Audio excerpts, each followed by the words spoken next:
Hello besties, welcome back to filmy story line. ಇವತ್ತು ನಾವು ನೋಡೋಣ 2025ರಲ್ಲಿ ರಿಲೀಸ್ ಆಗಿರೋಂಥ ದಿ ಬೆಸ್ಟ್ ಇನ್ವೆಸ್ಟಿಗೇಷನ್ ಜಾನರಲ್ಲಿ ಬಂದಿರೋ ಸಸ್ಪೆನ್ಸ್ ಅಂಡ್ ಥ್ರಿಲ್ಲರ್ ಮೂವಿಯಾದ ರೇಖಾಚಿತ್ರಮ್ನ.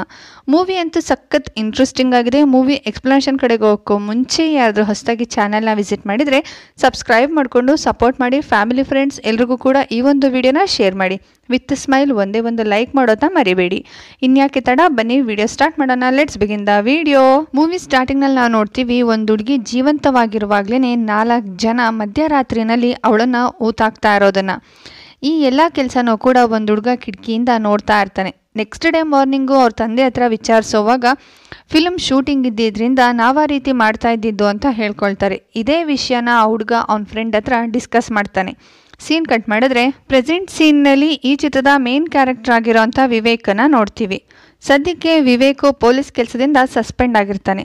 ಕೆಲಸ ಮಾಡೋ ಅಂಥ ಟೈಮ್ನಲ್ಲಿ ರಮ್ಮಿ ಆಡಿದ್ರಿಂದ 17 ಲಕ್ಷ ಏನೋ ಗೆದ್ದಿರ್ತಾನೆ. ಆದರೆ ಈ ವಿಷಯ ಎಲ್ಲ ಕಡೆನೂ ಸ್ಪ್ರೆಡ್ ಆಗಿದ್ರಿಂದ ಡ್ಯೂಟಿ ಟೈಮ್ನಲ್ಲಿ ಮೊಬೈಲ್ನಲ್ಲಿ ಗೇಮ್ ಆಡಿದ್ರಿಂದ ವಿವೇಕನ್ನ ಸಸ್ಪೆಂಡ್ ಮಾಡಿರ್ತಾರೆ. ಹಾಗೆಯೇ ವಿವೇಕಿಗೆ ಜರ್ನಲಿಸ್ಟ್ ಆಗಿ ವರ್ಕ್ ಮಾಡ್ತಾ ಇರೋವಂಥ ರಮ್ಯಾ ಅನ್ನೋ ಗರ್ಲ್ ಫ್ರೆಂಡ್ ಇರ್ತಾರೆ. ಆದಷ್ಟು ಬೇಗ ಮದುವೆ ಆಗೋಣ ಅಂತ ಹೇಳಿ ರಮ್ಯಾ ಹೇಳ್ತಾ ಇರ್ತಾರೆ.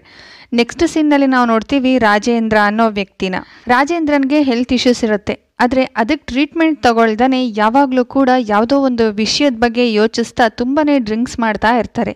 ಸದ್ಯಕ್ಕೆ ಇವಾಗ ರಾಜೇಂದ್ರ ಮಾರ್ಕ್ಪುರದಲ್ಲಿರುವಂಥ ಒಂದು ಕಾಡಿಗೆ ಬರ್ತಾ ಇರ್ತಾರೆ. ಹಾಗೆ ಈ ಕಡೆ ಹೀರೋ ಸಸ್ಪೆಂಡ್ ಆಗಿರ್ತಾರಲ್ವ, ಸೊ ಅವ್ರ ಸೀನಿಯರ್ಸ್ ಎಲ್ಲ ಡಿಸ್ಕಸ್ ಮಾಡಿ ಸದ್ಯಕ್ಕೆ ಹೀರೋ ಇದೇ ಊರಿನಲ್ಲಿ ಕೆಲಸ ಮಾಡೋದು ಬೇಡ, ತೊಂದರೆ ಆಗುವಂಥ ಚಾನ್ಸಸ್ ಇರುತ್ತೆ. ಹಾಗಾಗಿ ಅವ್ರನ್ನ ಮಾರ್ಮೂಲ ಪ್ರಾಂತ್ಯದಲ್ಲಿರುವಂಥ ಮಾರಕ್ಪುರಗೆ ಟ್ರಾನ್ಸ್ಫರ್ ಮಾಡೋಣ ಅಂತ ಹೇಳ್ತಾರೆ. ಸೊ ಅವರಿಬ್ಬರು ಕೂಡ ಇವಾಗ ಅಟ್ ಎ ಟೈಮ್ ಮಾರಕ್ಪುರಗೆ ಬರ್ತಾ ಇರ್ತಾರೆ. ಹಾಗೆಯೇ ಈ ಕಡೆ ನಾವು ತುಂಬ ದುಃಖದಲ್ಲಿರುವಂಥ ರಾಜೇಂದ್ರನ ನೋಡ್ತೀವಿ. ರಾಜೇಂದ್ರ ಕಾರ್ ಡ್ರೈವರ್ನ ತುಂಬ ದೂರದಲ್ಲೇ ನಿಲ್ಲಿಸಿ ಒಂದು ಪ್ಲೇಸಿಗೆ ಬಂದು ಮರಕ್ಕೆ ಹೊರಕೊಂಡು ಕೂತ್ಕೊಂಡು ಅವ್ರ ವಿಡಿಯೋದಲ್ಲಿ ಫೇಸ್ಬುಕ್ ಲೈವ್ ಹೋಗ್ತಾ 1985ರಲ್ಲಿ ಏನು ನಡೀತು ಅನ್ನೋದನ್ನ ಹೇಳೋದಕ್ಕೆ ಸ್ಟಾರ್ಟ್ ಮಾಡ್ತಾರೆ. ನಿಜ ಹೇಳಬೇಕು ಅಂತಂದರೆ, ಈಗ ನಾನು ತುಂಬ ವರ್ಷಗಳಿಂದ ಮುಚ್ಚಿಟ್ಟಿರೋ ಅಂಥ ಒಂದು ಸೀಕ್ರೆಟ್ನ ನಿಮ್ಮ ಮುಂದೆ ಹೇಳ್ತಾ ಇದ್ದೀನಿ. ತುಂಬ ಸಂಪಾದನೆ ಮಾಡಿದ್ದೀನಿ, ಲೈಫಲ್ಲಿ ಸೆಟಲ್ ಆಗಿದ್ದೀನಿ ನಿಜ. ಆದರೆ ನಾನು ಮಾಡಿರೋ ಅಂಥ ಪಾಪ ನನ್ನ ಬೇಟೆ ಆಡ್ತಾನೇ ಇದೆ. 1985ರಲ್ಲಿ ನಾನು ಮತ್ತು ನನ್ನ ಫ್ರೆಂಡ್ ಆಗಿರೋಂಥ ಆಲಿಸ್ ಜ್ಯುವೆಲರಿ ಶಾಪ್ನ ಓನರ್ ಆಗಿರೋಂಥ ವಿನ್ಸೆಂಟು ಹಾಗೆ ಫ್ರಾನ್ಸಿಸ್ಸು, ನಾವೆಲ್ಲರೂ ಕೂಡ ಒಂದು ಹುಡುಗಿಯ ಡೆಡ್ ಬಾಡಿನ ಇಲ್ಲಿಗೆ ತಗೊಂಡು ಬಂದಿದ್ವಿ. ಆ ಹುಡುಗಿ ಬಗ್ಗೆ ನಮಗೇನು ಕೂಡ ಗೊತ್ತಿರಲಿಲ್ಲ. ಆದರೂ ಕೂಡ ನಾವೆಲ್ಲರೂ ಸೇರಿಕೊಂಡು ಪಾಪ ಮಾಡಿದ್ದೀವಿ. ಸರಿಯಾಗಿ ನಾನೀಗ ಎಲ್ಲಿ ಕೂತಿದ್ದೀನೋ ಅಲ್ಲೇ ಆ ಹುಡುಗಿನ ಹೂತಾಕಿದ್ದೀವಿ. ತುಂಬ ದೊಡ್ಡ ತಪ್ಪು ಮಾಡಿದ್ದೀವಿ ಅಂತ ಪಾಪ ಪ್ರಜ್ಞೆಯಿಂದ ನರಳುತ್ತಾ ಇದ್ದಂಥ ರಾಜೇಂದ್ರ ಅವ್ರ ಗನ್ನಿಂದ ಶೂಟ್ ಮಾಡಿಕೊಂಡು ಅಲ್ಲೇ ಸತ್ತೋಗ್ತಾರೆ. ಈ ಸೌಂಡು ಕಾರ್ ಡ್ರೈವರ್ಗೂ ಕೂಡ ಕೇಳಿಸುತ್ತೆ. ಸೊ ಇನ್ನೇನು, ರಾಜೇಂದ್ರನ್ ಅವರ ಸಾವು ಸ್ಫೋಟಕದ ಥರ ಸ್ಫೋಟಿಸಿರೋದ್ರಿಂದ ಕ್ರೈಮ್ ಸ್ಪಾಟಿಗೆ ಮೀಡಿಯಾ, ಪೊಲೀಸು, ಫಾರೆನ್ಸಿಕ್ನವರು ಎಲ್ಲರೂ ಕೂಡ ಇನ್ವೆಸ್ಟಿಗೇಷನ್ಗೋಸ್ಕರ ಬರ್ತಾರೆ. ಹಾಗೆಯೇ ರಾಜೇಂದ್ರನ್ ತುಂಬ ದುಡ್ಡಿರೋಂಥ ವಿನ್ಸೆಂಟ್ ಅವರ ಹೆಸರನ್ನು ಕೂಡ ಹೇಳಿರೋದ್ರಿಂದ ಆ ನ್ಯೂಸ್ ಎಲ್ಲ ಕಡೆನೂ ಕೂಡ ವೈರಲ್ ಆಗಿರುತ್ತೆ. ಹಾಗೆಯೇ ಈ ಕಡೆ ತುಂಬ ದುಡ್ಡಿರೋಂಥ ವಿನ್ಸೆಂಟನ್ನು ತೋರಿಸ್ತಾರೆ. ಹಾಗೆ ಅವ್ರ ಹೆಂಡತಿ ಅಲೈಸಾ ಹಾಸ್ಪಿಟಲ್ನಲ್ಲಿ ಟ್ರೀಟ್ಮೆಂಟ್ ತಗೊಳ್ತಾ ಇರ್ತಾರೆ. ಅಷ್ಟರೊಳಗಾಗಲೇ ಇವ್ರುಗಳಿಗೂ ಕೂಡ ರಾಜೇಂದ್ರನ್ ಫೇಸ್ಬುಕ್ ಲೈವ್ನಲ್ಲಿ ಇವ್ರ ಹೆಸರು ತಗೊಂಡಿದ್ದಾರೆ ಅನ್ನೋ ವಿಷಯ ಅವ್ರ ಮಗನಿಂದನೇ ಗೊತ್ತಾಗುತ್ತೆ. ಆದರೆ ವಿನ್ಸೆಂಟ್ ಮಾತ್ರ ತನಗೂ ಹಾಗೆಯೇ ರಾಜೇಂದ್ರನ್ ಹೇಳಿದಂಥ ಮಾತಿಗೂ ಯಾವುದೇ ಸಂಬಂಧ ಇಲ್ಲ ಅಂತ ಹೇಳ್ತಾರೆ. ಹಾಗೆಯೇ ಈ ಕಡೆ ಹೀರೋ ಆ್ಯಂಡ್ ಟೀಮ್ ರಾಜೇಂದರ್ ಹೇಳ್ದಂಥ ಪ್ಲೇಸ್ನಲ್ಲಿ ಗುಂಡಿ ತೋಡೋದಕ್ಕೆ ಸ್ಟಾರ್ಟ್ ಮಾಡ್ತಾರೆ. ಯಾವುದಾದ್ರೂ ಬಾಡಿ ಸಿಗ್ಬೋದಾ ಅಂತ. ಆದರೆ ಎಷ್ಟು ಆಳಕ್ಕೆ ಗುಂಡಿ ತೋಡಿದ್ರೂ ಕೂಡ ಯಾವುದೇ ಬಾಡಿನೂ ಕೂಡ ಸಿಗೋದಿಲ್ಲ. ಅಷ್ಟರೊಳಗಾಗಲೇ ಮಳೆ ಬಂದಿದ್ದರಿಂದ ಅಲ್ಲಿದ್ದವ್ರು ಎಲ್ಲರೂ ಕೂಡ ಸೈಡಿಗೆ ಹೋಗಿ ನಿಂತ್ಕೊಳ್ತಾರೆ.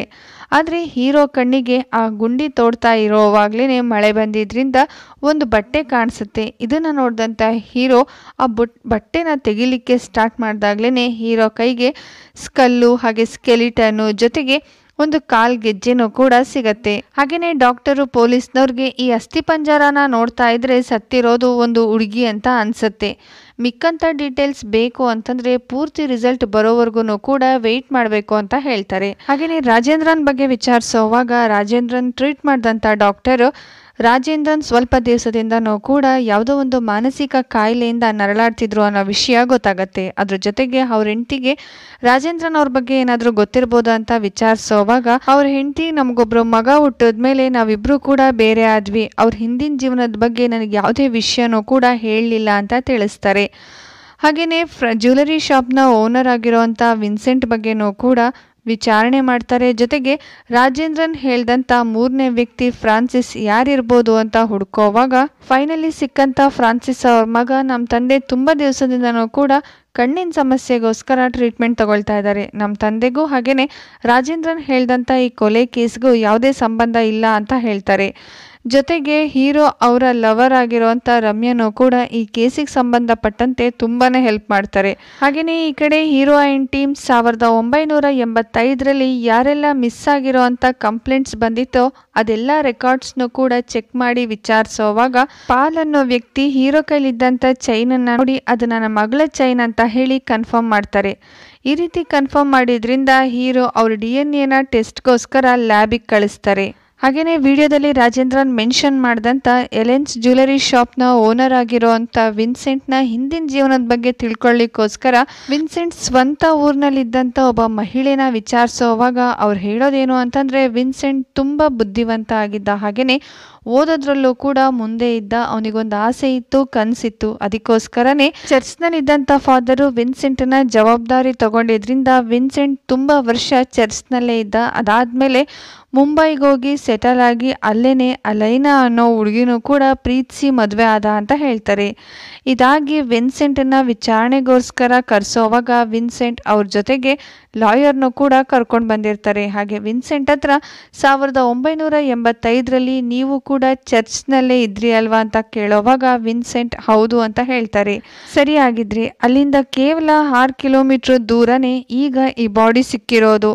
ರಾಜೇಂದ್ರ ಅವರು ಕೂಡ ಸಾಯೋದಕ್ಕೂ ಒಂದು ದಿವಸ ಮುಂಚೆ ನಿಮ್ಮ ಕಂಪ್ನಿಗೆ ಕಾಲ್ ಮಾಡಿದ್ರು ಅಲ್ವಾ ಅಂತ ಕೇಳೋವಾಗ ಲಾಯರ್ ದಿವಸಕ್ಕೆ 1000 ಇಂಥ ಕಾಲ್ಸ್ ಬರ್ತಾ ಇರತ್ತೆ, ಹಂಗಂತ ಈ ಕೇಸಿಗೂ ಹಾಗೆಯೇ ವಿನ್ಸೆಂಟಿಗೂ ಯಾವುದೇ ಸಂಬಂಧ ಇಲ್ಲ ಅಂತ ಹೇಳಿ ವಿನ್ಸೆಂಟ್ ಪರವಾಗಿ ಬ್ಯಾಟಿಂಗ್ ಮಾಡಿದ್ದಲ್ದೇ ಯಾವುದೇ ಒಂದು ಸ್ಟ್ರಾಂಗ್ ಎವಿಡೆನ್ಸ್ ಸಿಗ್ದೇ ನಮ್ಮನ್ನ ಈ ರೀತಿ ವಿಚಾರಣೆಗೆ ಕರೆಸಿ ನಮ್ಮನ್ನು ಟೈಮ್ ವೇಸ್ಟ್ ಮಾಡಬಾರ್ದು ಅಂತ ಹೇಳಿ ಅಲ್ಲಿಂದ ಎದ್ದೋಗ್ತಾರೆ. ಹಾಗೆಯೇ ಹೋಗೋವಾಗ ಎದುರು ಸಿಕ್ಕಂಥ ಮೀಡಿಯಾದವ್ರ ಹತ್ರ ನಮಗೆ ಪೊಲೀಸ್ನವರು ಅಂತಂದರೆ ಗೌರವ ಇದೆ, ಆದರೆ ಮೊಬೈಲ್ನಲ್ಲಿ ಒಂದು ಗೇಮ್ ಆಡೋ ಅಂಥ ವ್ಯಕ್ತಿ ವಿಚಾರಿಸೋದ್ರಲ್ಲಿ ಯಾವುದೇ ಅರ್ಥ ಇಲ್ಲ ಅಂತ ಹೇಳಿ ಹೀರೋಗೆ ಅವಮಾನ ಮಾಡೋ ರೀತಿ ಮಾತಾಡಿ ಅಲ್ಲಿಂದ ಹೊರಟೋಗ್ತಾರೆ. ಆಗ್ಲೇ DNA ಟೆಸ್ಟ್ ಮಾಡಿದಂಥ ಡಾಕ್ಟರು ಹೀರೋ ಹತ್ರ DNA ರಿಪೋರ್ಟ್ ಬಂದಿದೆ, ಪಾಲ್ ಮಗಳು ಅಲ್ಲ ಇದು ಅಂತ ಹೇಳ್ತಾರೆ. ಇದೇ ವಿಷಯನ ಹೀರೋ ಪಾಲ್ಗೆ ಹೇಳಲಿಕ್ಕೆ ಅಂತ ಹೋಗೋವಾಗ ಅಷ್ಟರೊಳಗಾಗ್ಲೇ ಎದುರುಗಡೆ ಸಿಕ್ಕಂತ ಪಾಲ್ನ ಮಗ ಅವ್ರ ತಂದೆ ತೀರೋಗಿರೋ ಅಂಥ ವಿಷಯನ ಹೇಳ್ತಾರೆ. ಇಷ್ಟು ವರ್ಷದಿಂದನೂ ಕೂಡ ತಮ್ಮ ಮಗಳಿಗೆ ಏನಾಯ್ತು ಅಂತ ಕೊರಗ್ತಾ ಇದ್ರು, ಇವಾಗ ಸಂತೋಷವಾಗಿ ಅವರು ತೀರೋದ್ರು ಅಂತ. ಅವತ್ತು ರಾತ್ರಿನೇ ಹೀರೋ ಕೇಸ್ ಫೈಲ್ಸ್ ಎಲ್ಲದೂ ಕೂಡ ಚೆಕ್ ಮಾಡೋವಾಗ ಒಂದು ಥಾಟ್ ಅವ್ರ ಯೋಚನೆಗೆ ಬರುತ್ತೆ, ನಾವು ಬರೀ ಮಿಸ್ಸಿಂಗ್ ಕಂಪ್ಲೇಂಟ್ಸ್ ಮಾತ್ರ ಚೆಕ್ ಮಾಡ್ತಾ ಇದ್ದೀವಿ, ಆದರೆ ಯಾವುದಾದ್ರೂ ಫ್ರಾಡ್ ಮಾಡಿ ಓಡಿ ಹೋಗಿರೋ ಅಂತ ಯಾವುದಾದ್ರೂ ಚೀಟಿಂಗ್ ಕೇಸಸ್ ಇರ್ಬೋದಾ ಅಥವಾ ಪ್ರೀತಿಸಿ ಮನೆಯಿಂದ ಹೋಗಿರೋ ಅಂತ ಯಾವುದಾದ್ರೂ ಕೇಸ್ ಇರ್ಬೋದಾ, ಚೆಕ್ ಮಾಡಿಲ್ಲ ಅಲ್ವಾ, ಆ ಕೇಸ್ಗಳನ್ನೂ ಕೂಡ ಚೆಕ್ ಮಾಡೋಣ ಅಂತ ಅಂದ್ಕೊಂಡು 1985ರಲ್ಲಿ ಯಾವುದಾದ್ರೂ ಆ ಥರ ಕೇಸಸ್ ಇದೆಯಾ ಅಂತ ಚೆಕ್ ಮಾಡೋವಾಗ ಚಂದ್ರಪ್ಪನ್ ಅನ್ನೋ ವ್ಯಕ್ತಿ ಆ ರೀತಿ ಒಂದು ಕೇಸ್ನ ರಿಜಿಸ್ಟರ್ ಮಾಡಿರೋದು ಗೊತ್ತಾಗತ್ತೆ. ಇದರಿಂದ ತುಂಬ ಕಷ್ಟಪಟ್ಟು ಚಂದ್ರಪ್ಪನನ್ನು ಕಂಡಿಡ್ದು ಚಂದ್ರಪ್ಪನ ಎನ್ಕ್ವೈರಿ ಮಾಡೋವಾಗ ಚಂದ್ರಪ್ಪನ್ ವಿವೇಕ್ ಹತ್ರ ನಾನು ಈ ರೀತಿ ಕಂಪ್ಲೇಂಟ್ ಕೊಟ್ಟು ತುಂಬ ವರ್ಷಗಳೇ ಆಗೋಗಿದೆ, ಆಗ ನಾನು ಸಿನಿಮಾಗಳಿಗೆ ಜೂನಿಯರ್ ಆರ್ಟಿಸ್ಟನ್ನ ಸಪ್ಲೈ ಮಾಡ್ತಾ ಇದ್ದೆ. ಒಂದು ದಿವಸ ಒಂದು ಹುಡುಗಿ ನನ್ನ ಹತ್ರ ಬಂದು ಹೀರೋ ಮಮ್ಮೂಟಿ ಜೊತೆಗೆ ನನ್ನನ್ನು ಹೀರೋಯಿನ್ ಮಾಡಿ ಅಂತ ಹೇಳಿದ್ದಕ್ಕೆ ನನ್ನ ಕೆಲಸ ಕೇವಲ ಜೂನಿಯರ್ ಆರ್ಟಿಸ್ಟ್ಗಳನ್ನು ಸಪ್ಲೈ ಮಾಡೋದು ಅಂತ ಹೇಳಿ ಆ ಹುಡುಗಿನ ಮಮ್ಮೂಟಿ ಆ್ಯಕ್ಟ್ ಮಾಡ್ತಾ ಇದ್ದಂಥ ಫಿಲಮ್ಗೆ ಬ್ಯಾಕ್ಗ್ರೌಂಡ್ ಆರ್ಟಿಸ್ಟ್ ಆಗಿ ಕರ್ಕೊಂಡು ಹೋದೆ. ಆದರೆ ಆ ಹುಡುಗಿ ಅರ್ಧ ದಿನ ಮಾತ್ರ ಶೂಟಿಂಗ್ ಮಾಡಿ ಆಮೇಲೆ ಹೇಳ್ದೆ ಕೇಳ್ದೆ ಮಾಯ ಆಗೋಗ್ಬಿಟ್ಲು. ನೆಕ್ಸ್ಟ್ ಡೇ ಮಾರ್ನಿಂಗು ಆ ಹುಡುಗಿ ಇಲ್ಲದೆ ಇದ್ದಿದ್ರಿಂದ ಕಂಟಿನ್ಯೂಟಿ ಮಿಸ್ ಆಗುತ್ತೆ ಅಂತ ಹೇಳಿ ಡೈರೆಕ್ಟ್ರು ನನ್ನನ್ನು ತುಂಬ ಬೈದರು.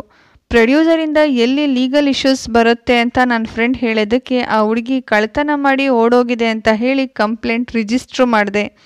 ಆ ಹುಡುಗಿ ಈಗಲೂ ಕೂಡ ನನಗೆ ನೆನಪಿನಲ್ಲಿದ್ದಾಳೆ. ಆ ಹುಡುಗಿ ಹೆಸರು ರೇಖಾ. ನಿನ್ನೆ ಕೂಡ ನಾನು ಆ ಹುಡುಗಿ ಮುಖನ ನೋಡಿದೆ ಅಂತ ಹೇಳ್ತಾರೆ. ಇದನ್ನ ಕೇಳಿಸ್ಕೊಂಡಂತ ಹೀರೋಗಂತೂ ತುಂಬಾನೇ ಶಾಕ್ ಆಗುತ್ತೆ. ಹೌದಾ, ನಿನ್ನೆ ನೋಡಿದ್ರಾ, ಅದು ಹೇಗೆ ಅಂತ ಕೇಳೋವಾಗ ಚಂದ್ರನ್ ರೇಖಾ ಅವರು ಒಂದು ಡೇ ಶೂಟಿಂಗ್ ಮಾಡಿದ್ರಲ್ವಾ, ಸೊ ಆ ವಿಡಿಯೋನ ಹೀರೋಗೆ ತೋರಿಸ್ತಾರೆ. ಆದರೆ ರೇಖಾ ಮುಖ ಅದರಲ್ಲಿ ನೀಟಾಗಿ ಕ್ಯಾಪ್ಚರ್ ಆಗಿರೋದಿಲ್ಲ. ಹಾಗೆಯೇ ಹೀರೋ ಅವ್ರ ಸೀನಿಯರ್ ಆಫೀಸರ್ ಹತ್ರನೂ ಕೂಡ ಇದೇ ವಿಷಯದ ಬಗ್ಗೆ ಡಿಸ್ಕಸ್ ಮಾಡಿ ಅಲ್ಲಿ ಸಿಕ್ಕಿರೋ ಅಂಥ ಸ್ಕಲ್ಲು ರೇಖಾದೆ ಅಂತ ಅನ್ನಿಸ್ತಾ ಇದೆ ಅಂತ ಹೇಳ್ತಾರೆ. ಅದ್ರ ಜೊತೆಗೆ ರಾಜೇಂದ್ರ ಸಾಯೋದಕ್ಕೂ ಮುಂಚೆ ರಾಜೇಂದ್ರನ್ಗೆ ರಿಪೀಟೆಡ್ ಆಗಿ ಒಂದು ನಂಬರಿಂದ ಫೋನ್ ಕಾಲ್ ಬಂದಿದೆ. ಆ ಫೋನ್ ನಂಬರ್ ಯಾರ್ದು ಅನ್ನೋದನ್ನು ಕೂಡ ಆದಷ್ಟು ಬೇಗ ಕಂಡುಹಿಡಿಬೇಕು ಅಂತ ಹೇಳ್ತಾರೆ. ಹಾಗೆಯೇ ರೇಖಾ ಚಿತ್ರನ ಡಿಜಿಟಲ್ ಆಗಿ ಪೇಂಟ್ ಮಾಡಿಸಿದಂಥ ಹೀರೋ ಅದನ್ನು ತಗೊಂಡು ಹೋಗಿ ಮೂವಿ ಶೂಟಿಂಗ್ನಲ್ಲಿ ಯಾರೆಲ್ಲ ಪಾರ್ಟಿಸಿಪೇಟ್ ಮಾಡಿದ್ರೋ ಆ ಎಲ್ಲ ಜೂನಿಯರ್ ಆರ್ಟಿಸ್ಟ್ಗಳನ್ನು ಕೂಡ ಮೀಟ್ ಮಾಡಿ ರೇಖಾ ಬಗ್ಗೆ ಎನ್ಕ್ವೈರಿ ಮಾಡ್ತಾರೆ. ಹಾಗೆಯೇ ವಿನ್ಸೆಂಟ್ ಅವರ ಲಾಯರ್ಗೆ ಸೈಬರ್ ಕ್ರೈಮ್ ಡಿಪಾರ್ಟ್ಮೆಂಟಲ್ಲಿ ಕೆಲವೊಬ್ರು ಗೊತ್ತಿರೋರಿಂದ ರೇಖಾ ಚಿತ್ರನ ಸ್ಕೆಚ್ ಮಾಡಿರೋದನ್ನ ತಗೊಂಡು ಹೋಗಿ ವಿನ್ಸೆಂಟಿಗೆ ತೋರಿಸ್ತಾರೆ. ಅದನ್ನು ನೋಡಿದಂಥ ವಿನ್ಸೆಂಟಿಗಂತೂ ತುಂಬಾನೇ ಶಾಕ್ ಆಗುತ್ತೆ. ಆಗ್ಲೇ ಈ ಕೇಸಿನ ಬಗ್ಗೆ ಯೋಚಿಸಿದಂಥ ವಿನ್ಸೆಂಟ್ ತುಂಬಾ ಭಯ ಪಡೋದಕ್ಕೆ ಸ್ಟಾರ್ಟ್ ಮಾಡ್ತಾರೆ. ಹಾಗೆಯೇ ಈ ಕಡೆ ಹೀರೋ ರೇಖಾ ಆಕ್ಟ್ ಮಾಡಿದಂಥ ಅಸಿಸ್ಟೆಂಟ್ ಡೈರೆಕ್ಟರ್ಗೂ ಕೂಡ ಫೋನ್ ಮಾಡಿ ಮಾತಾಡ್ತಾರೆ. ಅಸಿಸ್ಟೆಂಟ್ ಡೈರೆಕ್ಟರ್ ಮಾತಿಂದ ಗೊತ್ತಾಗುತ್ತೆ ರೇಖಾಗೆ ಮಮ್ಮೂಟಿ ಮೇಲೆ ಎಷ್ಟರ ಮಟ್ಟಿಗೆ ಅಭಿಮಾನ ಇತ್ತು ಅಂತ. ಜೊತೆಗೆ ರೇಖಾಗೆ ಒಳ್ಳೆ ಫ್ಯೂಚರ್ ಇತ್ತು, ಆದ್ರೆ ನೆಕ್ಸ್ಟ್ ಅವಳೆಲ್ಲೂ ಕೂಡ ಕಾಣಿಸ್ಕೊಂಡ್ಲೇ ಇಲ್ಲ ಅಂತ ಹೇಳ್ತಾರೆ. ಅದೇ ಟೈಮ್ನಲ್ಲಿ ವಿನ್ಸೆಂಟ್ ಲಾಯರ್ ಮಿನಿಸ್ಟರ್ನ ಮೀಟ್ ಮಾಡಿ ನೀವೇನಾದ್ರೂ 1985ನೇ ಅಸ್ಥಿಪಂಜರದ ಕೇಸ್ ನಿಲ್ಲಿಸದೇ ಇದ್ರೆ ಇದುವರೆಗೂ ಕೂಡ ನೀವೇನೆಲ್ಲ ಫ್ರಾಡ್ ಕೆಲಸ ಮಾಡಿದಿರಾ ಅದೆಲ್ಲದು ಕೂಡ ಆಚೆ ಬರಬೇಕಾಗತ್ತೆ. ಇದರಿಂದ ನಿಮ್ಮ ಗೌರ್ಮೆಂಟೇ ಬಿದ್ದೋಗುವಂಥ ಚಾನ್ಸಸ್ ಕೂಡ ಇದೆ ಅಂತ ಹೇಳಿದ್ರಿಂದ ಮಿನಿಸ್ಟರು ಕೂಡ ಬೇರೆ ದಾರಿ ಇಲ್ದಾನೆ ಆ ಕೇಸಿಂದ ಹೀರೋನ ಆಚೆ ಬರೋ ಹಾಗೆ ಮಾಡ್ತಾರೆ. ಹಾಗೆಯೇ ಹೀರೋಗೆ ಒಂದು ಡಮ್ಮಿ ಪೋಸ್ಟ್ ಕೊಟ್ಟು ಸರ್ಕಲ್ ಇನ್ಸ್ಪೆಕ್ಟರ್ ಮಾಡ್ತಾರೆ. ಇದರಿಂದ ಹೀರೋಗಂತೂ ತುಂಬಾನೇ ಬೇಜಾರಾಗುತ್ತೆ. ಹಾಗೆ ಅವತ್ತಿನ ದಿವಸ ರಾತ್ರಿನೇ ಈ ಕೇಸಿನ ಬಗ್ಗೆ ಕ್ಲೂ ಕೊಟ್ಟಂತ ಚಂದ್ರಪ್ಪನ್ಗೆ ಚೆನ್ನಾಗಿ ಕುಡಿಸಿ ಅಲ್ಲೇ ಇದ್ದಂಥ ಬಾತ್ ಟಬ್ನಲ್ಲಿ ಚಂದ್ರಪ್ಪನ ಮುಳುಗಿಸಿ ಸಾಯಿಸಿ ಒಂದು ಚರಂಡಿ ಒಳಗಡೆ ಎಸ್ತೋಗ್ತಾರೆ. ಕುಡ್ದಿದ್ರಿಂದ ಉಸಿರುಗಟ್ಟಿ ಚರಂಡಿ ಒಳಗೆ ಬಿದ್ದು ಸತ್ತೋದ ಅಂತ ಹೇಳಿ ಫ್ರೇಮ್ ಮಾಡ್ತಾರೆ. ಸ್ಪಾಟಿಗೆ ಬಂದಂತ ಹೀರೋಗಂತೂ ಇದನ್ನ ನೋಡಿ ತುಂಬಾನೇ ಬೇಜಾರಾಗತ್ತೆ. ಇದರಿಂದ ಹೀರೋ ಹೇಗಾದ್ರೂ ಸರಿ ಈ ರೇಖಾ ಕೇಸ್ನ ಸಾಲ್ವ್ ಮಾಡಲೇಬೇಕು ಅಂತ ಡಿಸೈಡ್ ಮಾಡ್ಕೊಳ್ತಾರೆ. ನೆಕ್ಸ್ಟ್ ಸೀನ್ನಲ್ಲಿ ರೇಖಾ ಆಕ್ಟ್ ಮಾಡಿದಂಥ ಅದೇ ಮೂವಿನಲ್ಲಿ ಅಸಿಸ್ಟೆಂಟ್ ಆಗಿ ವರ್ಕ್ ಮಾಡಿದಂಥ ಒಬ್ಬ ವ್ಯಕ್ತಿ ಹೀರೋಗೆ ಕಾಲ್ ಮಾಡಿ ನಾವು ಆ ಮೂವಿನ ಶೂಟ್ ಮಾಡೋವಾಗ ಪಲ್ಲಸರಿ ಅನ್ನೋ ರಿಪೋರ್ಟರ್ ಬಂದಿದ್ರು, ಅವರು ಆ ಶೂಟಿಂಗ್ ಲೊಕೇಶನ್ನಲ್ಲಿ ಇನ್ನೂ ಜಾಸ್ತಿ ಫೋಟೋಸ್ ತೆಗೆದಿರ್ಬೋದು, ನೀವು ಹೋಗಿ ವಿಚಾರಿಸಿ ಅಂತ ಹೇಳಿದ್ರಿಂದ ಸರಿ ಅಂದ್ಕೊಂಡಂಥ ಹೀರೋನು ಕೂಡ ಆ ರಿಪೋರ್ಟರ್ನ ಹೋಗಿ ಮೀಟ್ ಮಾಡ್ತಾರೆ. ಹಾಗೆ ಆ ರಿಪೋರ್ಟರ್ ನಾನು ಯಾರಿಗೂ ಕೂಡ ಎದುರುವಂಥ ಅವಶ್ಯಕತೆನೇ ಇಲ್ಲ ಅಂತ ಹೇಳಿ ಅವತ್ತಿನ ದಿವಸ ತೆಗೆದಿದ್ದಂಥ ಅಷ್ಟು ಫೋಟೋಸ್ನು ಕೂಡ ಹೀರೋಗೆ ತೋರಿಸ್ತಾರೆ. ಆ ಫೋಟೋದಲ್ಲಿ ಹೀರೋಗೆ ಅಲ್ಲಿರೋಂಥ ಎಲ್ಲರೂ ಕೂಡ ನನ್ನ ಗೆಟಪಲ್ಲೇ ಇದ್ರು, ಆದರೆ ರೇಖಾ ಪಕ್ಕ ನಿಂತಂತ ನನ್ನ ಗೆಟಪ್ನಲ್ಲಿ ಇದ್ದಂಥ ಒಂದು ಲೇಡಿ ಮಾತ್ರ ನೋಡೋದಕ್ಕೆ ಸೇಮ್ ಟು ಸೇಮ್ ನನ್ನ ಥರನೇ ಇದ್ರು. ಇದನ್ನ ನೋಡಿದಂಥ ಹೀರೋಗೆ ಡೌಟ್ ಬಂದು ಶೂಟಿಂಗ್ ಮಾಡಿದಂಥ ಪ್ಲೇಸ್ನಲ್ಲೇ ಯಾವುದಾದ್ರೂ ಚರ್ಚ್ಗಳಿದೆಯಾ ಅಂತ ಹುಡ್ಕೋವಾಗ ಫೈನಲಿ ಹೀರೋಗೆ ಚರ್ಚ್ ಕೂಡ ಸಿಗುತ್ತೆ. ಅದರಲ್ಲಿ ರೇಖಾ ಪಕ್ಕದಲ್ಲೇ ನಿಂತಿದ್ದಂಥ ನನ್ನಾಗಿರೋ ಸ್ಟೆಫಿನ ಮೀಟ್ ಮಾಡ್ತಾರೆ. ಸ್ಟೆಫಿ ಹೀರೋನ ನೋಡಿ ರೇಖಾ ಒಬ್ಳು ನಂಬಿಕೆ ದ್ರೋಹಿ ಅಂತ ಹೇಳ್ತಾರೆ. ಇದನ್ನ ಕೇಳಿಸ್ಕೊಂಡಂತ ಹೀರೋಗೂ ಕೂಡ ಶಾಕ್ ಆಗುತ್ತೆ. ಹಾಗೇನೆ ನಮ್ಗಿಲ್ಲೊಂದು ಫ್ಲ್ಯಾಶ್ ಬ್ಯಾಕ್ನ ತೋರಿಸ್ತಾರೆ. 1985ರಲ್ಲಿ ಸ್ಟೆಫಿ ಸಿಸ್ಟರ್ ಆಗಿರುವಂಥ ಚರ್ಚ್ ಪಕ್ಕದಲ್ಲೇನೆ ಮಮ್ಮೂಟಿ ಅವರ ಶೂಟಿಂಗ್ ನಡೀತಾ ಇರುತ್ತೆ. ಸ್ಟೆಫಿನೂ ಕೂಡ ಮಮ್ಮೂಟಿಗೆ ದೊಡ್ಡ ಫ್ಯಾನ್ ಆಗಿರೋದ್ರಿಂದ ಹೇಗಾದರೂ ಸರಿ ಮಮ್ಮೂಟಿನ ನೋಡಬೇಕು ಅಂತ ಅಂದ್ಕೊಳ್ತಿರ್ತಾರೆ. ಅದೇ ಶೂಟಿಂಗ್ನಲ್ಲೇ ರೇಖಾನೂ ಕೂಡ ಆ್ಯಕ್ಟ್ ಮಾಡ್ತಾ ಇರ್ತಾರೆ. ಅದೇ ಟೈಮ್ಗೆ ಸರಿಯಾಗಿ ಸ್ಪಾಟಿಗೆ ಮಮ್ಮೂಟಿನೂ ಕೂಡ ಬರ್ತಾರೆ. ಸೊ ಅವ್ರನ್ನ ನೋಡೋಕ್ಕೋಸ್ಕರ ಅಲ್ಲಿರೋಂಥ ಎಲ್ಲರೂ ಕೂಡ ಎದ್ದು ಬಿದ್ದು ಓಡ್ಲಿಕ್ಕೆ ಸ್ಟಾರ್ಟ್ ಮಾಡ್ತಾರೆ. ಇನ್ನು ರೇಖಾನ ಕೇಳಬೇಕಾ, ಮಮ್ಮೂಟಿ ಬಂದಿದ್ದಾರೆ ಅಂತ ಗೊತ್ತಾಗಿದ್ರಿಂದ ರೇಖಾನೂ ಕೂಡ ಓಡೋ ಅಂತ ಬರದಲ್ಲಿ ಪ್ರೊಡಕ್ಷನ್ ಅವ್ರು ಕೊಟ್ಟಂತ ನನ್ನ ಗೆಟಪ್ ಹರಿದೋಗ್ಬಿಡತ್ತೆ. ಇದರಿಂದ ಏನ್ ಮಾಡಬೇಕು ಅಂತ ಗೊತ್ತಾಗ್ದೇ ಪಕ್ಕದಲ್ಲೇ ಇದ್ದಂಥ ಚರ್ಚ್ಗೆ ಹೋಗಿ ಅಲ್ಲಿರೋ ಅಂಥ ಸಿಸ್ಟರ್ ಆಗಿರೋ ಸ್ಟೆಫಿನ ಮೀಟ್ ಮಾಡಿ ಅವ್ರ ಹತ್ರ ಇದ್ದಂಥ ನನ್ನ ಡ್ರೆಸ್ನ ಈಸ್ಕೊಳ್ತಾರೆ. ಆಗ್ಲೇನೆ ರೇಖಾ ಹಾಗೆ ಸ್ಟೆಫಿ ಮಧ್ಯೆ ಪರಿಚಯ ಆಗತ್ತೆ. ಸ್ಟೆಫಿನೂ ಕೂಡ ತನ್ನ ಮನಸ್ಸಿನಲ್ಲಿರೋ ಅಂಥ ಆಸೆನ ಹೇಳ್ಕೊಂಡಿದ್ರಿಂದ ರೇಖಾಗೆ ಆಲ್ರೆಡಿ ಡ್ರೆಸ್ ಬೇಕಾಗಿರೋದ್ರಿಂದ ರೇಖಾ ತಾನೇ ಖುದ್ದಾಗಿ ಮಮ್ಮೂಟಿನ ಮೀಟ್ ಮಾಡಿಸೋದಾಗಿ ಶೂಟಿಂಗ್ ಸ್ಪಾಟಿಗೆ ಕರ್ಕೊಂಡು ಹೋಗ್ತಾರೆ. ಹಾಗೆಯೇ ಶೂಟಿಂಗ್ ಸ್ಪಾಟ್ನಲ್ಲಿ ತಾವು ಕೊಟ್ಟಿರೋ ಅಂಥ ನನ್ನ ಡ್ರೆಸ್ ಇಲ್ಲ ಅಂತ ಪ್ರೊಡಕ್ಷನ್ ಅವ್ರಿಗೆ ಗೊತ್ತಾಗಿ ರೇಖಾ ಡ್ರೆಸ್ಸನ್ನು ಕೂಡ ಚೇಂಜ್ ಮಾಡಿಸ್ತಾರೆ. ಈ ಮಧ್ಯೆನೇ ರೇಖಾ ಹಾಗೆ ಸ್ಟೆಫಿ ಮಧ್ಯೆ ಒಂದು ಫ್ರೆಂಡ್ಶಿಪ್ ಸ್ಟಾರ್ಟ್ ಆಗುತ್ತೆ. ಹಾಗೆಯೇ ರೇಖಾ ಸ್ಟೆಫಿ ಹತ್ರ ತನಗೂ ಹಾಗೆ ಮಮ್ಮೂಟಿಗೂ ಯಾವುದೇ ಪರಿಚಯ ಇಲ್ಲ, ನಾನು ಕೇವಲ ಜೂನಿಯರ್ ಆರ್ಟಿಸ್ಟ್ ಅಷ್ಟೇ, ಡ್ರೆಸ್ಗೋಸ್ಕರ ನಾನು ನಿಮ್ಮ ಹತ್ರ ಈ ರೀತಿ ಹೇಳಿದೆ ಅಂತ ಅಪಲಜೈಸ್ ಕೇಳಿದ್ರಿಂದ ಸ್ಟೆಫಿನೂ ಕೂಡ ಸರಿ ಅಂತ ಹೇಳ್ತಾರೆ. ಹಾಗೆ ಅವತ್ತಿನ ದಿವಸ ರಾತ್ರಿನೇ ಶೂಟಿಂಗ್ ಸ್ಪಾಟ್ ಹತ್ರ ಜೋರಾಗಿ ಮಳೆ ಬರೋದಕ್ಕೆ ಸ್ಟಾರ್ಟ್ ಆಗುತ್ತೆ. ಇದರಿಂದ ಸ್ಟೆಫಿ ಸಿಸ್ಟರು ರೇಖಾನ ತಾವಿರುವಂಥ ಚರ್ಚಿಗೆನೆ ಕರ್ಕೊಂಡು ಹೋಗ್ತಾರೆ.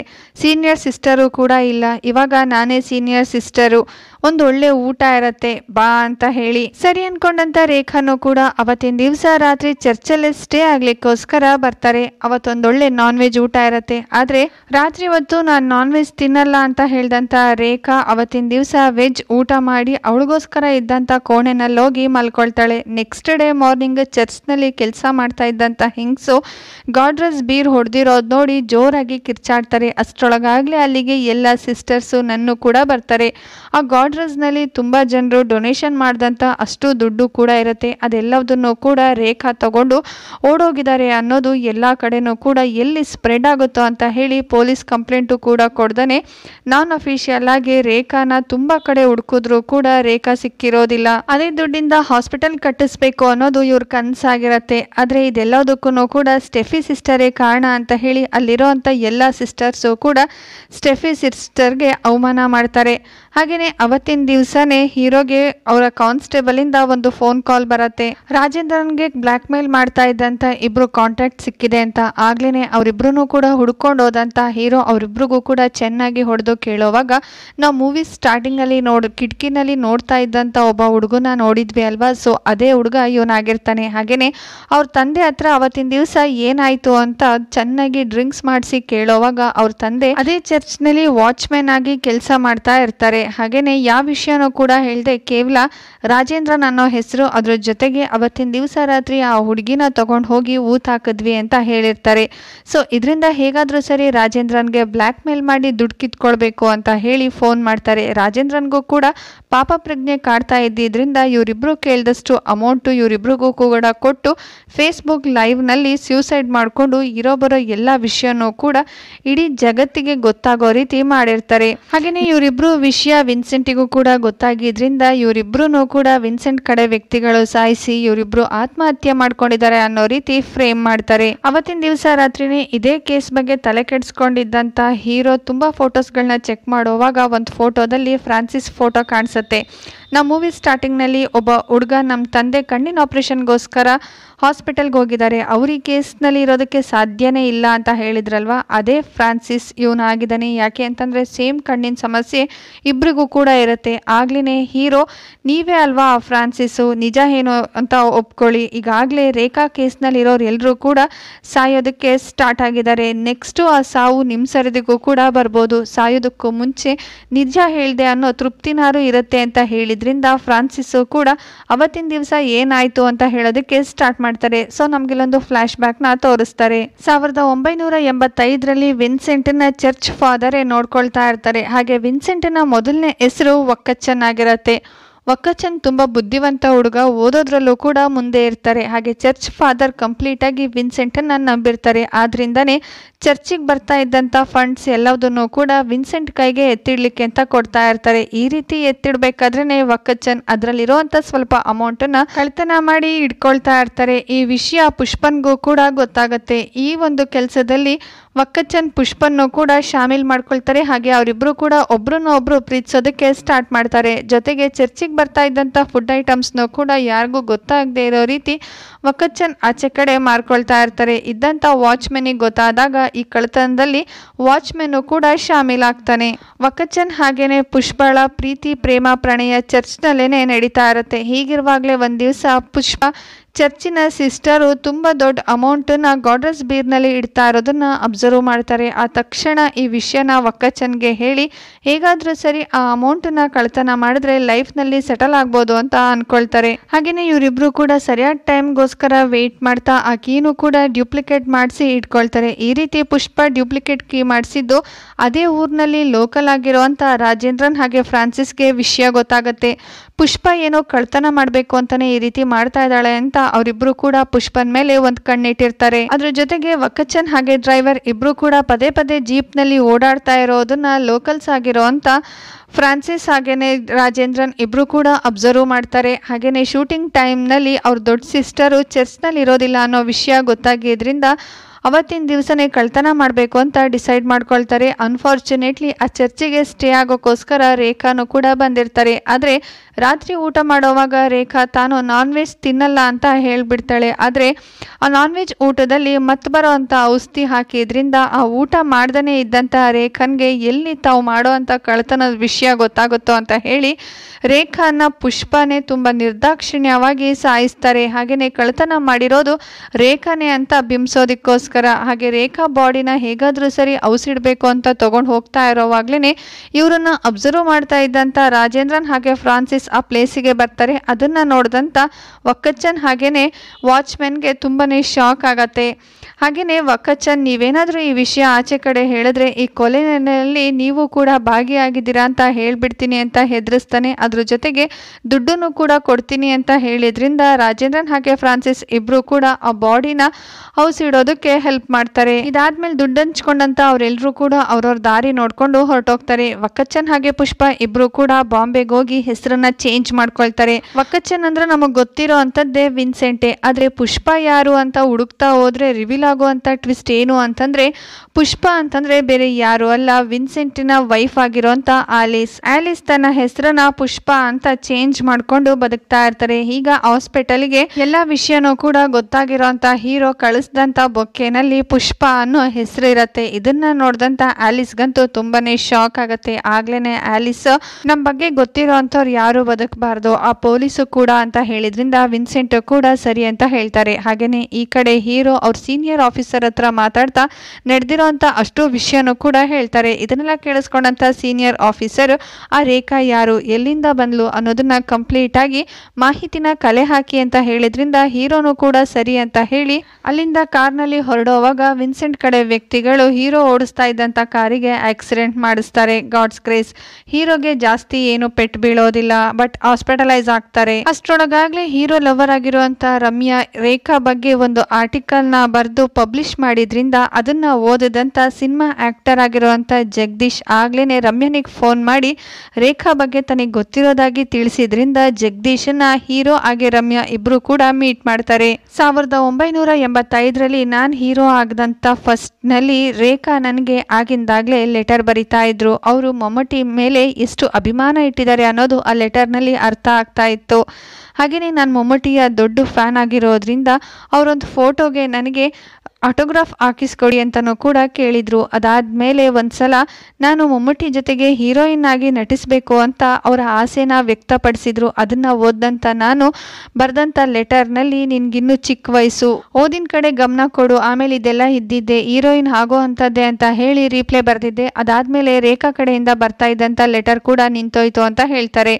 ಹಾಗೇನೆ ಆ ಲೆಟರ್ ಬರ್ತಾ ಇದ್ದಿದ್ದು ಕನ್ಯಾಕುಮಾರಿಯಿಂದ ಅಂತ ಹೇಳ್ದಂತ ಜಗದೀಶ್ ಹೀರೋ ಕೈಗೆ ರೇಖಾ ಬರ್ದಂತ ಲೆಟರ್ನ ಕೊಡ್ತಾರೆ. ಸರಿ ಅನ್ಕೊಂಡಂತ ಹೀರೋನು ಕೂಡ ಕನ್ಯಾಕುಮಾರಿಗೆ ಹುಡುಕೊಂಡು ಹೋಗೋವಾಗ ವಿವೇಕಿಗೆ ರೇಖಾ ಅಕ್ಕ ಚಿತ್ರ ಸಿಗ್ತಾರೆ. ಹಾಗೇನೆ ರೇಖಾ ಬಗ್ಗೆ ವಿಚಾರಿಸೋವಾಗ ರೇಖನ್ಗೆ ಚಿಕ್ಕ ವಯಸ್ಸಿಂದನೂ ಕೂಡ ಮಮ್ಮುಟಿ ಮೇಲೆ ಎಷ್ಟು ಅಭಿಮಾನ ಇತ್ತು ಅಂತ ತಿಳಿಸ್ತಾರೆ. ಅದ್ರ ಜೊತೆಗೆ ಮಮ್ಮುಟಿ ಜೊತೆಗೆ ಯಾರೆಲ್ಲ ಆಕ್ಟ್ ಮಾಡಿದ್ರು ಅವರೆಲ್ರಿಗೂ ಕೂಡ ರೇಖಾ ಲೆಟರ್ ಬರಿತಾ ಇರ್ತಾರೆ. ಹಾಗೇನೆ ಅವ್ರ ಅಮ್ಮ ಕೊಟ್ಟಂತ ದುಡ್ಡಿಂದ ರೇಖಾ ಅವ್ರಿಗೋಸ್ಕರ ಕಾಲ್ ಚೈನ್ ಅನ್ನು ಕೂಡ ಕೊಂಡ್ಕೊಂಡಿರ್ತಾರೆ. ಈ ರೀತಿ ಲೆಟರ್ ಬರಿತಾ ತಾನು ಕೂಡ ಒಂದಲ್ಲ ಒಂದ್ ದಿವಸ ಹೀರೋಯಿನ್ ಆಗೇ ಆಗ್ತೀನಿ ಅಂತ ಕನ್ಸ್ನ ಕಟ್ಕೊಂಡಿರ್ತಾರೆ. ಈ ರೀತಿ ಲೆಟರ್ ಬರಿತಾ ಇರೋದು ಅವ್ರ ಅಪ್ಪನ ಕೈಲಿ ಸಿಗಾಕೊಂಡಿದ್ರಿಂದ ಅವರಪ್ಪ ಕೆನ್ನೆ ಮೇಲೆ ಬಾರಿಸಿರ್ತಾರೆ. ಇದರಿಂದ ರೇಖಾ ಅವತ್ತಿನ ದಿವಸನೇ ಮನೆ ಬಿಟ್ಟು ಆಚೆ ಬಂದು ಫಿಲ್ಮ್ ಇಂಡಸ್ಟ್ರಿಗೆ ಜಾಯಿನ್ ಆಗೋದಕ್ಕೆ ಟ್ರೈ ಮಾಡ್ತಾ ಇರ್ತಾರೆ. ಸದ್ಯಕ್ಕೆ ಇವಾಗ ಅಷ್ಟು ವಿಷಯನೂ ಕೂಡ ವಿವೇಕ್ ಅವ್ರ ಅಕ್ಕ ಚಿತ್ರನ ಹತ್ರ ಹೇಳಿರ್ತಾರೆ. ಹಾಗೆ ಚಿತ್ರನೂ ಕೂಡ ಇವತ್ತಲ್ಲ ನಾಳೆ ರೇಖಾ ಈ ಪ್ಲೇಸಿಗೆ ನನ್ನನ್ನು ಹುಡುಕೊಂಡು ಬಂದೇ ಬರ್ತಾಳೆ ಅಂತ ನಾನೆಲ್ಲೂ ಕೂಡ ಹೋಗ್ದಾನೆ ರೇಖನ್ಗೋಸ್ಕರ ವೇಟ್ ಮಾಡ್ತಾ ಇದ್ದೆ ಅಂತ ತಿಳಿಸ್ತಾರೆ. ಹಾಗೇನೆ ರೇಖನ್ ಕಾಲ್ ಚೈನ್ ಚಿತ್ರನೇ ಕೊಟ್ಟು ಅಲ್ಲಿಂದ ವಿವೇಕ್ ಹೊರಡ್ತಾರೆ. ಫ್ರಾನ್ಸಿಸ್ ಕೂಡ ನಡೆದಿರುವಂತಹ ಅಷ್ಟು ವಿಷಯನೂ ಕೂಡ ಪೊಲೀಸ್ನವರಿಗೆ ಹೇಳಿ ಸರೆಂಡರ್ ಆಗ್ತಾರೆ. ಹಾಗೇನೆ ಈ ಕಡೆ ಆಲಿಸ್ ತನಗೆ ಪೊಲೀಸರಿಗೆ ಸರೆಂಡರ್ ಆಗೋದಕ್ಕೆ ಇಷ್ಟ ಇಲ್ಲ ಅಂತ ಹೇಳಿದ್ರಿಂದ ವಿನ್ಸೆಂಟ್ ಉಸಿರುಗಟ್ಟೋ ಹಾಗೆ ಮಾಡಿ ಆಲಿಸ್ನ ಸಾಯಿಸ್ತಾರೆ. ಹಾಗೇನೆ ವಿನ್ಸೆಂಟ್ ನ ಅರೆಸ್ಟ್ ಮಾಡ್ಕೊಂಡು ಕರ್ಕೊಂಡು ಹೋಗ್ತಾರೆ. ಫೈನಲಿ 40 ವರ್ಷದಿಂದ ರೇಖಾಳ ಆತ್ಮ ನರಳ್ತಾ ಇತ್ತು ಅಂತ ಅನ್ಸತ್ತೆ. ಮಾಡದೇ ಇರೋಂತ ತಪ್ಪಿಗೆ ಅನ್ಯಾಯಕ್ಕೊಳಗಾಗಿದ್ರು ಕೂಡ ಎಲ್ಲರೂ ರೇಖನ್ನೇ ಕಳ್ಳಿ ಅಂತ ನೋಡ್ತಾ ಇದ್ರು. ಫೈನಲಿ ಇನ್ಸ್ಪೆಕ್ಟರಿಂದ ಸತ್ಯ ಆಚೆ ಬಂದಿದೆ. ಸೊ ಮೂವಿ ಕೊನೆಯಲ್ಲಿ ನಿಮ್ಗೇನು ಅನ್ನಿಸ್ತು ಅನ್ನೋದನ್ನ ಕಮೆಂಟ್ ಮಾಡಿ ತಿಳಿಸೋದನ್ನ ಮರಿಬೇಡಿ. ಐ ಹೋಪ್ ನಿಮಗೆ ವಿಡಿಯೋ ಇಷ್ಟ ಆಗಿರುತ್ತೆ ಅಂತ ಅನ್ಕೊಳ್ತೀನಿ. ವಿತ್ ಸ್ಮೈಲ್ ಒಂದೇ ಒಂದು ಲೈಕ್ ಮಾಡಿ. ನೀವು ಮಾಡುವಂಥ ಲೈಕಿಂದ ಇನ್ನು ಮುಂದೆ ಇಂಥದ್ದೇ ಒಳ್ಳೊಳ್ಳೆ ವಿಡಿಯೋಸ್ ಮಾಡೋದಕ್ಕೆ ನನಗೆ ಇನ್ಸ್ಪಿರೇಷನ್ ಬರುತ್ತೆ. ಜೊತೆಗೆ ಹೊಸದಾಗಿ ಯಾರಾದರೂ ಚಾನೆಲ್ನ ವಿಸಿಟ್ ಮಾಡಿದರೆ ಸಬ್ಸ್ಕ್ರೈಬ್ ಮಾಡಿಕೊಂಡು ಸಪೋರ್ಟ್ ಮಾಡಿ. ಫ್ಯಾಮಿಲಿ ಫ್ರೆಂಡ್ಸ್ ಎಲ್ರಿಗೂ ಕೂಡ ಈ ಒಂದು ವಿಡಿಯೋನ ಶೇರ್ ಮಾಡಿ. ಆದಷ್ಟು ಬೇಗ ನಿಮ್ಮ ಮುಂದೆ ಬರ್ತೀನಿ. Still then take care, love you all. Thank you for watching.